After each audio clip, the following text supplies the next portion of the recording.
तो चलिए शुरू करते हैं probability without any wasting a single minute of time. चलिए सबसे पहले बेसिक टर्म्स पढ़ेंगे। Random experiment, sample space, event. Random experiment वैसा एक्सपेरिमेंट जिसका आउटकम हमें पहले से पता नहीं हो। जैसे एक डाइस को थ्रो किए तो 1 2 3 से लेकर 6 तक में कुछ भी आ सकता है, तो इसी को बोलता है रैंडम एक्सपेरिमेंट। सैंपल स्पेस क्या होता है, उस रैंडम एक्सपेरिमेंट में क्या क्या आ सकता है। तो एक डाइस को थ्रो किया तो क्या क्या आ सकता है, 1 2 3 4 5 और 6, यही सबको क्या कहते हैं, सैंपल स्पेस। इवेंट ई क्या होता है, जिसका हमें प्रोबेबिलिटी निकालना हो। प्रोबेबिलिटी का एक बाहुबली फॉर्मूला याद रखना होगा आपको। Probability of any event E is equal to होता है number of event upon number of sample space. और एक इन जनरल सिंपल भाषा में क्या बोल सकते हैं, probability of any event is equal to favourable outcome by total outcome. मतलब जिसका हमें प्रोबेबिलिटी निकालना है उसका ऊपर में नंबर बाई टोटल नंबर। ठीक है, अब देखिए श्योर इवेंट है तो उसका प्रोबेबिलिटी 1 होता है, हमेशा याद रखिएगा। इम्पॉसिबल इवेंट है तो उसका प्रोबेबिलिटी 0 होता है। रेंज क्या होता है प्रोबेबिलिटी का, तो प्रोबेबिलिटी का रेंज होता है 0 से लेकर 1 तक। ठीक है, और probability of E plus probability of not E, मतलब प्रोबेबिलिटी होने का और प्रोबेबिलिटी उसी इवेंट को नहीं होने का, दोनों का सम हमेशा 1 होता है। नॉट ई को हम लोग कॉम्प्लीमेंट भी बोलते हैं। ठीक है, कॉम्प्लीमेंट। तो probability of E plus probability of E complement is equal to 1।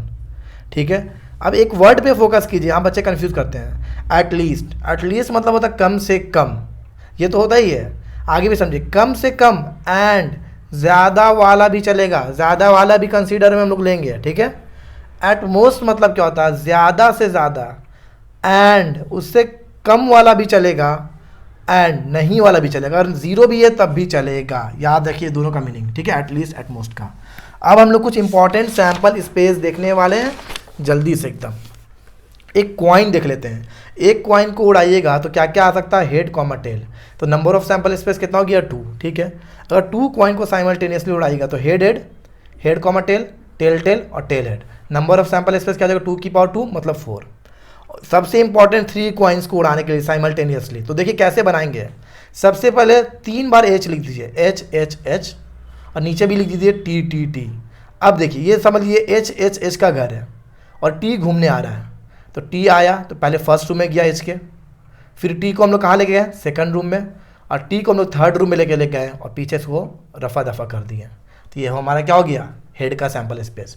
इसी तरह टेल टेल टेल लिख दिए। अब टेल के घर घूमने कौन आएगा, हेड। तो हेड पहले फर्स्ट रूम में आएगा, फिर सेकंड रूम में आएगा, फिर थर्ड रूम में आएगा, फिर पीछे गली से निकल जाएगा। तो ये तरीका होता है, ये ट्रिक होता है याद करने का। 3 कॉइन को जब भी टॉस करेंगे तो कैसे उसका सैंपल स्पेस लिखेंगे। और नंबर ऑफ सैंपल स्पेस कितना हो जाएगा, 2 की पावर 3, 8 हो जाएगा। तो याद रखिएगा, अगर क्वेश्चन में आ जाए, ऑब्जेक्टिव में आता है, if n coins are toss simultaneously then number of sample space क्या हो जाएगा, 2 की पावर n। ये था हमारा कॉइन का। डाइस देख लेते हैं। A dice is rolled once, अगर एक डाइस को एक बार रोल्ड कर रहे हैं तो ये सैंपल स्पेस होगा 1 2 3 4 5 6, नंबर ऑफ सैंपल स्पेस होगा 6 की पावर 1। अगर 2 बार डाइस को रोल्ड कर रहे हैं तो ये हमारा सैंपल स्पेस होगा। इसमें सबसे इंपॉर्टेंट देखने वाली बात है, ये जो डायगोनल एलिमेंट वो डबलेट होता है। तो डबलेट कितना होता है, 1 2 3 4 और 5 और 6, याद रखिएगा। और total number of sample space कितना होता है, 36, और डबलेट कितना होता है, 6 होता है, लिखा हुआ है। अगर if n dice is rolled simultaneously तब नंबर ऑफ सैंपल स्पेस कितना होगा, 6 की पावर n। अब हम लोग देखने वाले हैं कार्ड्स। टोटल कार्ड्स कितने होते हैं, 52 कार्ड्स। Black 26, red 26। ब्लैक में 2 पार्ट्स होते हैं, स्पेड और क्लब। स्पेड में 13, क्लब में 13। और इसी तरह रेड में 26 होता है, रेड का 2 पार्ट्स, हार्ट और डायमंड। हार्ट में 13 और डायमंड में भी 13। हर कॉलम में मतलब स्पेड में, क्लब में, हार्ट में, डायमंड में 3-3 फेस कार्ड होता है, किंग क्वीन जैक। इसमें 3, इसमें 3, इसमें 3 और इसमें 3, टोटल हो जाएगा 12 फेस कार्ड। तो याद रखना इंपॉर्टेंट पॉइंट्स कार्ड से रिलेटेड। कलर्स कितने, तो 2, ब्लैक और रेड। सूट या कॉलम, इसे कॉलम बोलते हैं, 1 कॉलम, 2 कॉलम, 3 कॉलम और 4 कॉलम। कॉलम होते 4।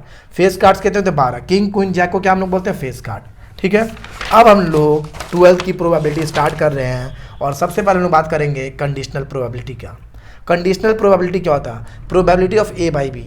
ये क्या होता है, probability of A intersection B by probability of B. इसको पढ़ते क्या, probability of event A given that event B already occurred.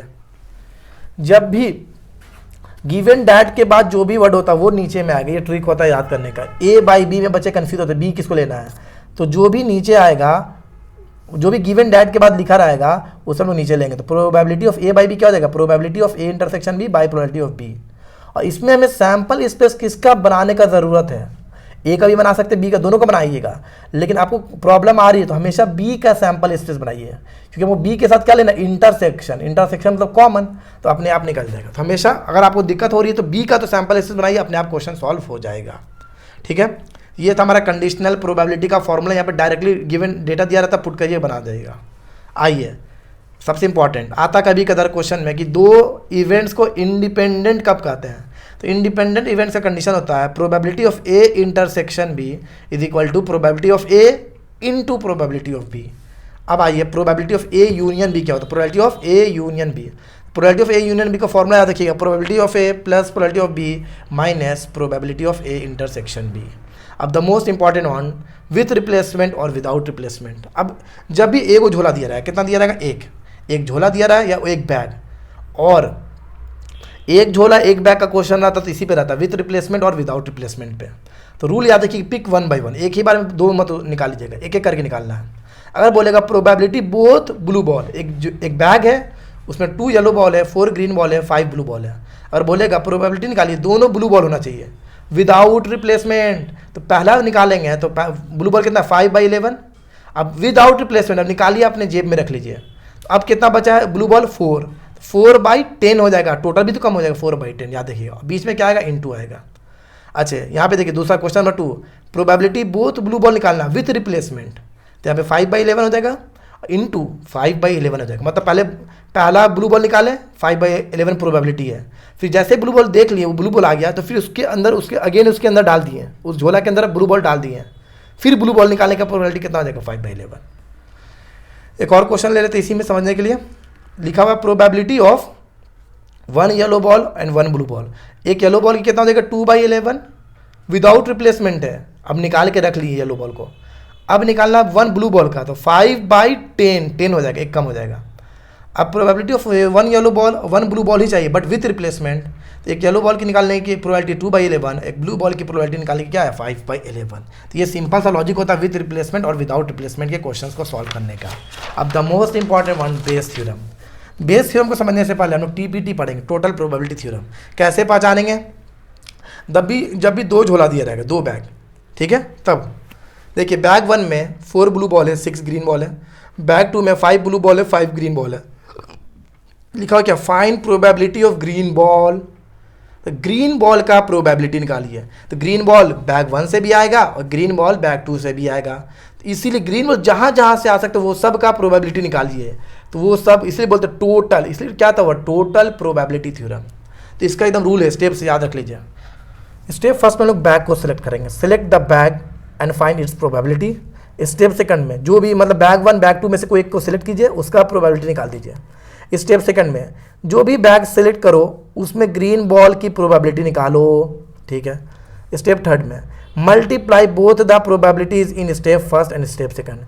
जो भी स्टेप फर्स्ट स्टेप सेकंड में निकालो प्रोबेबिलिटी, वो दोनों क्या कर दो, मल्टीप्लाई कर दो। सिमिलरली फॉर बैग 2, तो आइए देखते हैं कैसे करेंगे। फॉर एग्जाम्पल हमें ग्रीन बॉल निकालना है, क्या निकालना, probability of green ball in bag 1, bag 1 से। तो बैग 1 को सिलेक्ट करने का कितना प्रोबेबिलिटी था 1/2 इनटू बैग 1 में ग्रीन बॉल कितना 6/10। In the similar manner probability of green ball in bag 2, तो बैग 2 को पहले सिलेक्ट करेंगे तो प्रोबेबिलिटी कितना 1/2 इनटू और बैग 2 से ग्रीन बॉल आने की प्रोबेबिलिटी इनटू 5/10। तो हमें क्या निकालना था, प्रोबेबिलिटी ऑफ ग्रीन बॉल। तो वो कहाँ कहाँ से आ सकता था, green ball from bag 1 green plus green ball from bag 2। तो ये दोनों की प्रोबेबिलिटी उन्होंने क्या कर देंगे, जोड़ देंगे। इसी को कहते हैं हम लोग टोटल प्रोबेबिलिटी थ्योरम। अब बेस थ्योरम क्या होता है, बेस थ्योरम में 2 झोला दिया रहेगा, ये बहुत इंपॉर्टेंट क्वेश्चन है। बेस थ्योरम में क्वेश्चन आएगा 3 नंबर में, बट कंडीशन दे देगा कि आपको वो जो ग्रीन बॉल है वो बैग 1 से ही आना चाहिए। सेम लगाएंगे बट वो ग्रीन बॉल कहाँ से आना चाहिए, बैग 1 से। Probability of green ball from bag 1, condition क्या भाई, probability of green ball from bag with respect to bag 1, मतलब बैग 1 से ही आना चाहिए। तो हम बेसिक फॉर्मूला पढ़े प्रोबेबिलिटी का कि जिसका हमें प्रोबेबिलिटी निकालना उसका ऊपर number divided by total outcome. तो probability of green ball from bag 1 निकाले थे अभी, यहाँ देखिए 1/2 इंटू 6/10 ऊपर में आ गया, यही चाहिए था। नीचे में क्या है, probability of green ball that is from bag 1 और बैग 2। तो ये क्या एक्चुअली, ये एक्चुअली हमारा क्या TPT total probability theorem of total probability किसका है, ग्रीन बॉल का। तो हमेशा याद रखना बेस थ्योरम के जो डिनोमिनेटर में होता है क्या आता है, TPT आता है। तो ये हो गया हमारा 1/2 into 6/10 divided by 1/2 into 6/10 plus 1/2 into 5/10। ये था हमारा बेस थ्योरम और हमारा टोटल प्रोबेबिलिटी थ्योरम। प्रोबेबिलिटी से यहाँ से क्वेश्चन कंफर्म आएगा 3 मार्क्स का। Okay, that's all.